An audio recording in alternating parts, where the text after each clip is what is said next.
What's up, everybody, and welcome to the iReach podcast. I'm your host, Paul Robinson, founder and CEO of ConstructReach, a national consultancy and initiative that aims to diversify the construction, design, and innovation industries and empower a younger generation.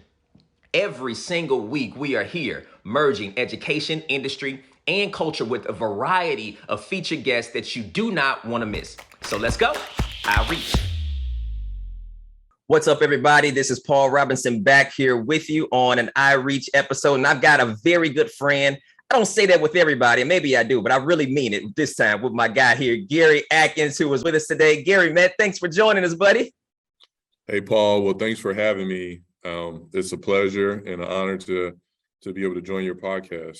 Yeah, we go back a long ways, man. So we just gonna talk, man, like we always do, and try to put some of these young people on game, man, as we talk about this industry that we've been involved in since, youth, right? As we were budding adults.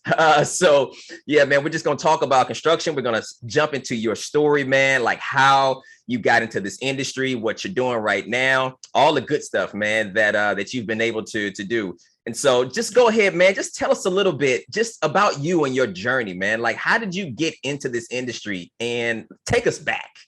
Okay. All right. Definitely a pleasure. I'll take you guys back. So again, my name is Gary Atkins. I've been in the industry as a professional going on 16 years. I would say kind of the things that influenced me to get into the construction industry are one, my dad, he's a licensed architect, has his own design firm in St. Louis, where both me and Paul are from. And then two, I always had an affinity towards playing with Legos and design. I kind of had a knack for art class, but as well as engineering and engineering fundamentals. I was really good in math. And then so that led me to pursue a degree in architecture in college. And so during that process, between my freshman and sophomore years of college, I was able to get an internship with McCarthy Building Companies, actually the company I work for right now. And that really changed my whole trajectory of what I saw as far as design versus construction. Because prior to that, I was convinced that I was going to join an architecture firm, really, head that route on the design side. But once I had that internship, it really opened my eyes and let me know that construction is kind of where it really got me very excited.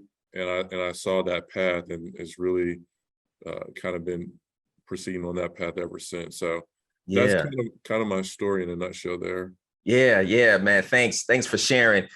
You hit on a couple of things, man, that I just want to unpack a little bit. For starters, you said your father, right, who is an architect and has got his own firm. That is early exposure, right? And that's one of the things that we talk about within this industry here, and especially on this podcast, because the exposure sometimes is not there, especially when you're talking about our community or what have you. Getting that early exposure is important, wouldn't you say? Like, talk to us a little bit about how integral of a part it played in just shaping your understanding of careers and different pathways that you wanted to take in sectors of business as you were exposed to architecture at such a young age, with your father being one. No, great question. So I really feel like me being able to spend that time with my dad in his office, seeing what he did in his firm. So let me just step back. So I think I mentioned this, but he has his own architecture firm, right? And so both him and my mom are entrepreneurs.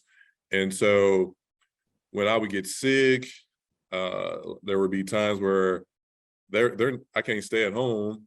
There's no one there at home. So I'm either going to my mother's office or to my father's office. And so sometimes it was going to my father's office, and it was just really cool reflecting on it, being able to see the earlier versions of AutoCAD, all the true blueprints rolled up and sorted out in his storage space, and really getting a chance to witness what he did on a day-to-day experience. And that also involves on a couple of occasions going and walking some of those projects with him.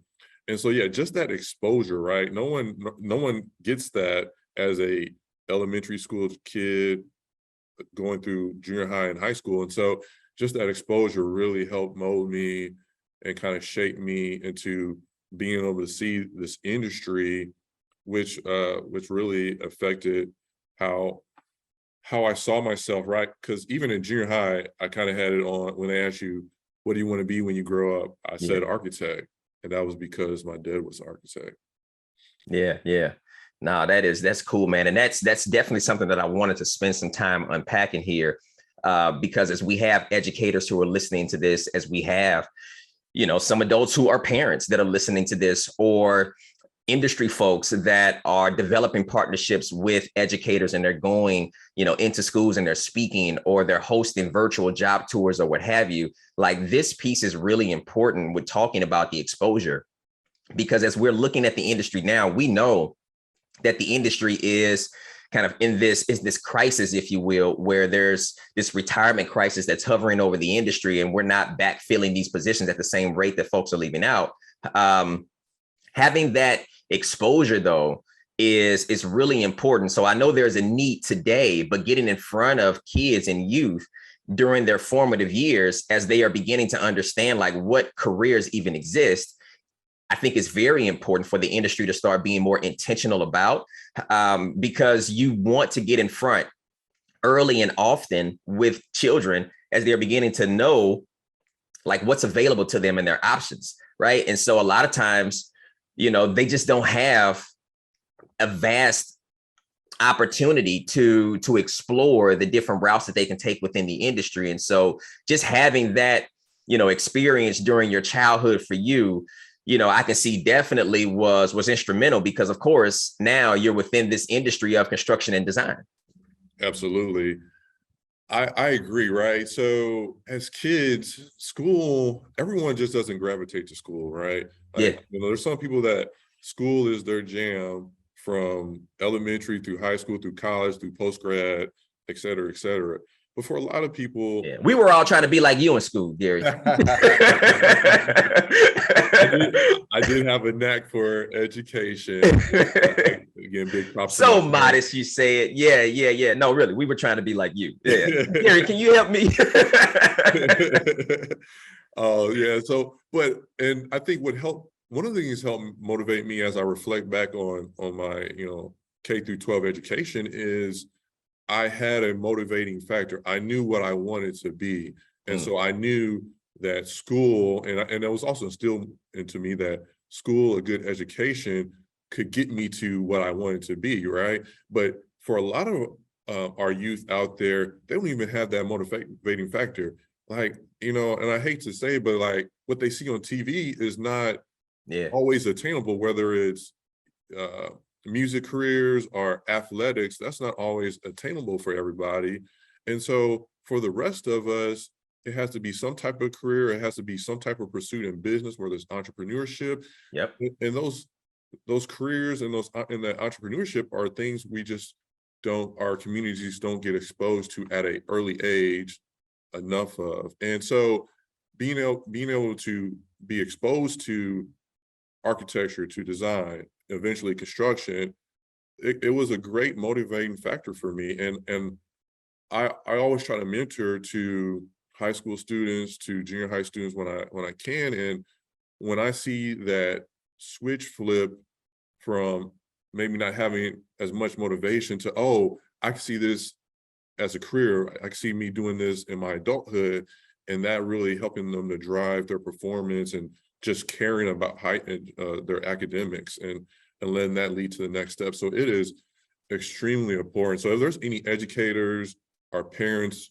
listening to this, I would say just try to expose your children, or to those kids you have influence over, to as many careers, industries as possible, and let your kids will have a natural affinity and will gravitate to what they like. And so I think that was very instrumental in my academic career. So I appreciate that shout out, Paul. Yeah. Yeah, absolutely, man. That's the truth, but I think having that motivational factor is really important, man, because that's something that creates the energy for you to pursue something, right? And a lot of times it's a passion around there as well, right? And so when you have a passion about something, and that's one of the things, man, this is why we do what we do. This is why I wanted to have you be a guest on here, man. So super thankful that you got a chance to do this, because I think it's important for representation, right? And so it's like, if I can see myself being represented in an industry that I may have an interest in, or there's somebody that has a similar skill set and passion as I do, then now, regardless of what I may find myself in right now or current circumstances, if I can identify with somebody that's where I want to be or where I could be, that I can relate to, then now I can see myself in that position. I can see myself there, and I think that becomes a motivational factor when you say, you know what, based on where I am, what I've been exposed to, or maybe me thinking that, my desires and my dreams are unattainable. If I can identify with somebody, right, that can understand where I am right now, then now I can see myself being in that position where otherwise I wouldn't have thought it was possible. Absolutely. And you definitely hit on a good point. Representation absolutely matters. And really in our industry, we are underwhelmingly represented in construction, in design, in engineering, all phases or aspects of this construction industry. We are grossly underrepresented, and it's a problem, and it hasn't really gotten much better. It's gotten incrementally better. Yeah. We have more programs, I feel, in our HBCUs, and there are other programs that are trying to intentionally mentor to high school, junior high students, and encourage them to pursue a career in architecture, construction, or engineering. But we are way past where we should be, quite frankly. And the reality is, a lot of construction, a lot of the built environment happens around our communities. It's like smack dab in our communities, and we're not involved in it. And it's always mind baffling to me that we're not more represented in this industry. So representation absolutely matters, and that allows when a kid can visually see, oh, okay, that man, that woman looks like me, and therefore I can do that. It really allows for additional motivation and encouragement to those kids to pursue that field. Yeah, absolutely, man.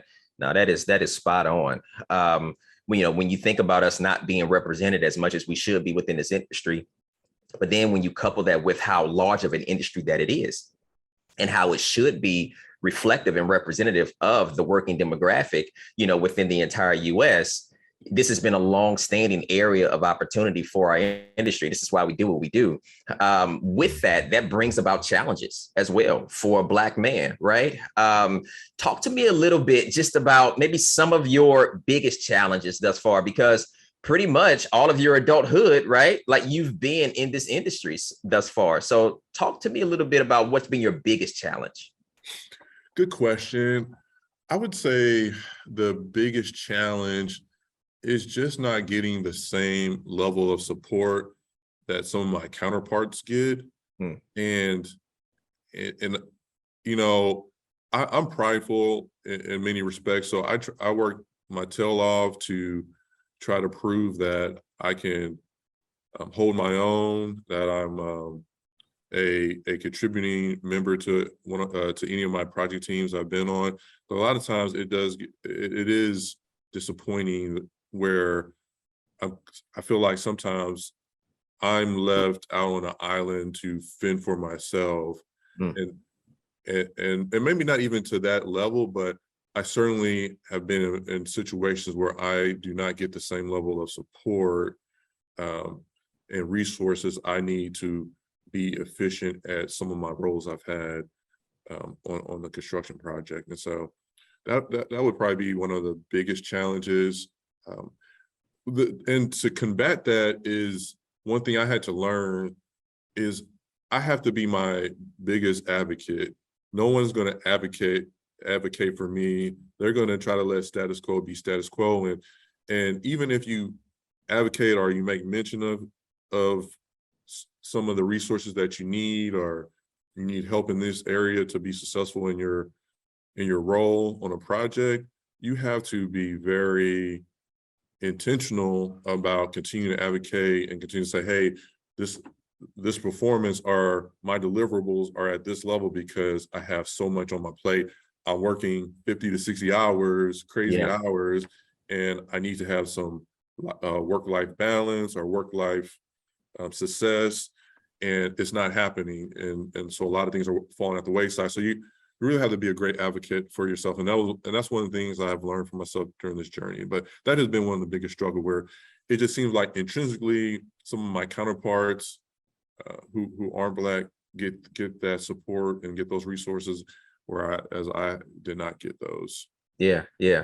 And that can be, I mean, of course, we understand that, and it's, unfortunately, it's something that, we've had to deal and struggle with for far too long. But from an emotional standpoint, man, like, that is emotionally exhausting and taxing, to put forth so much effort, and not have the same resources, the same support system, if you will, that others do, that allows for, their efforts to have more of a galvanizing impact, right? And to create traction, and more upward mobility or what have you, and just success, from a project standpoint, and so, no, I get it, man. But with that as well, because we also want to make sure we're mentioning and we're talking about the significance and, the importance of being within this industry and what it affords. Talk to us a little bit about what's been your proudest moment within this industry as well.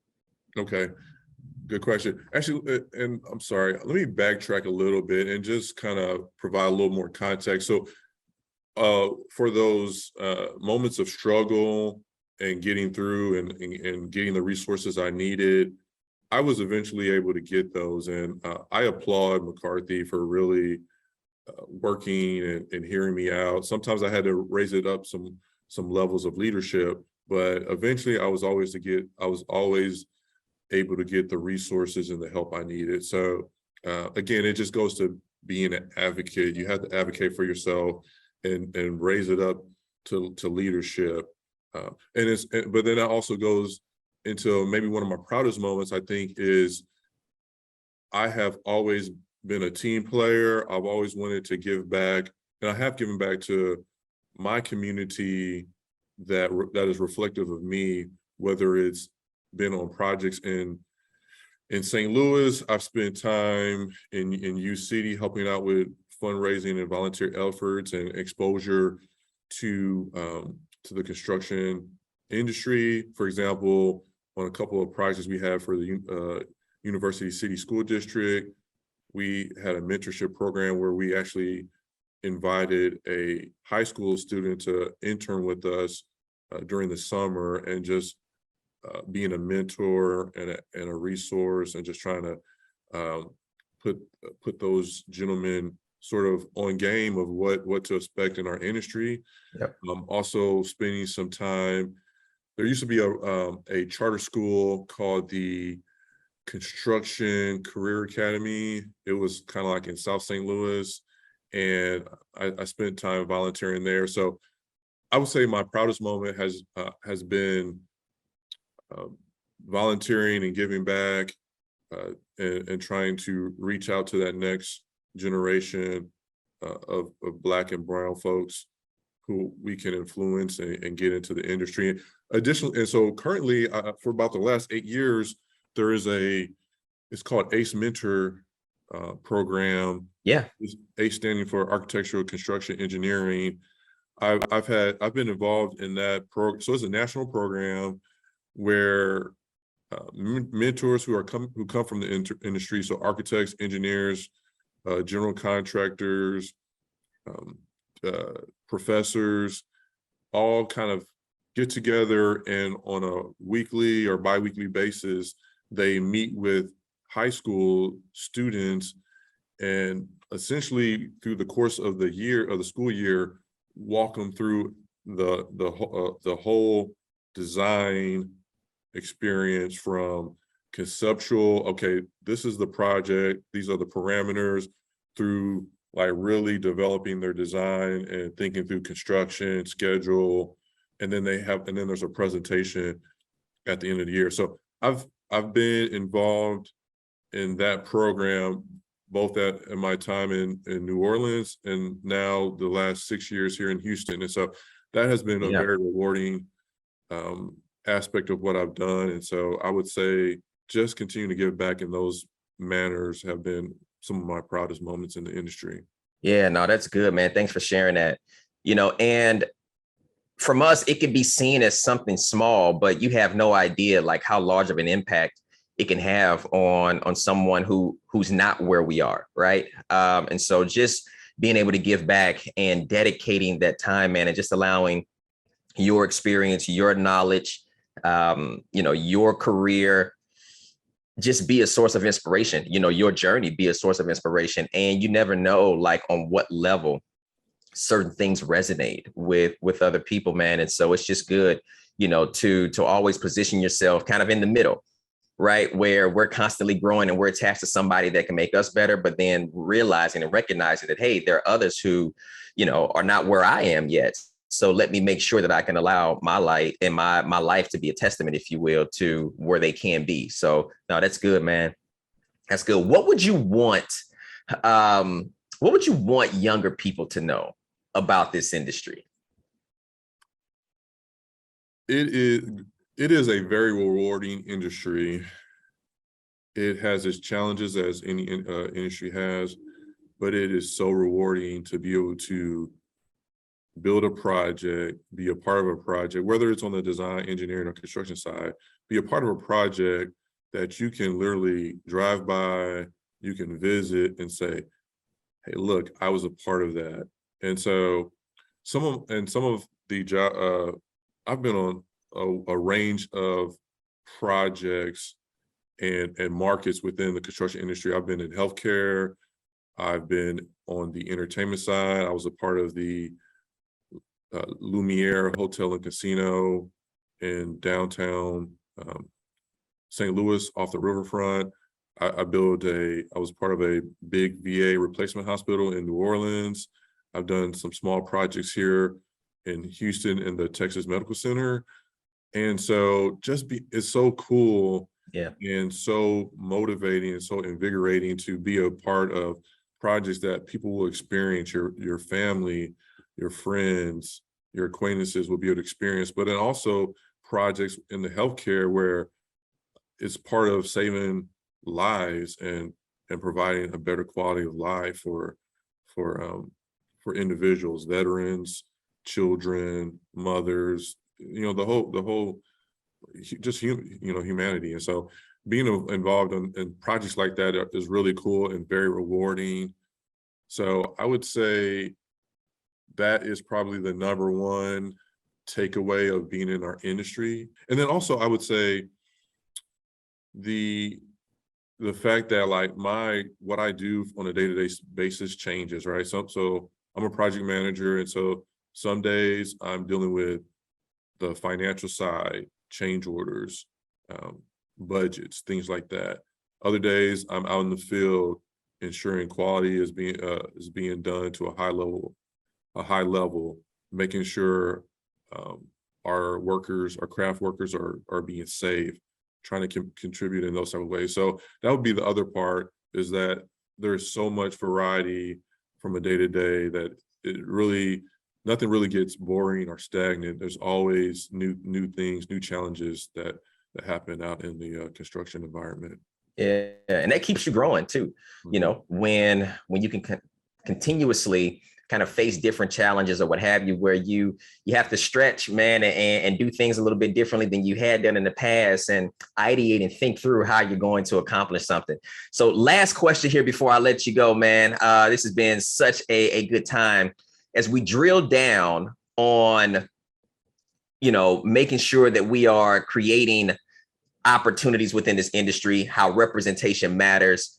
Hopefully, we have someone listening and or looking at this podcast, man, that can identify with both me and you. What would your message be to any young Black men, or boys that are considering this industry as a career of choice? Great question. I would say this industry is worth it. This industry needs you. We need diversity, not just diversity of skin, right? Skin color, race, ethnicity, those things that are visual, but really we need diversity of thought. We need individuals that come from lower income, urban communities, rural communities, everywhere in between, to bring their ideas and what is important to them to our industry, and not only that, but then also how you problem solve. A lot of what we do is problem solve in real time. Okay, there's a problem out in the field, how do we address that? And when I've been on some of the most well-functioning project teams, it's because it's been a very diverse group. And so we need, and we're missing that diversity. And so we need you, young man, young boy, to bring your energy, your thoughts, the way you think, your perspective. We need you to bring that to this construction industry. We need it back, because right now we're not represented well. And so it really kind of changes how buildings are built and how built, and like the final product. And then, so that would probably be the biggest one, is that we just need you. We need your diversity of thought. We need your input on our industry. Yeah. Well said, man. Well, thank you, G, for being on. That's Gary for all you guys who are listening.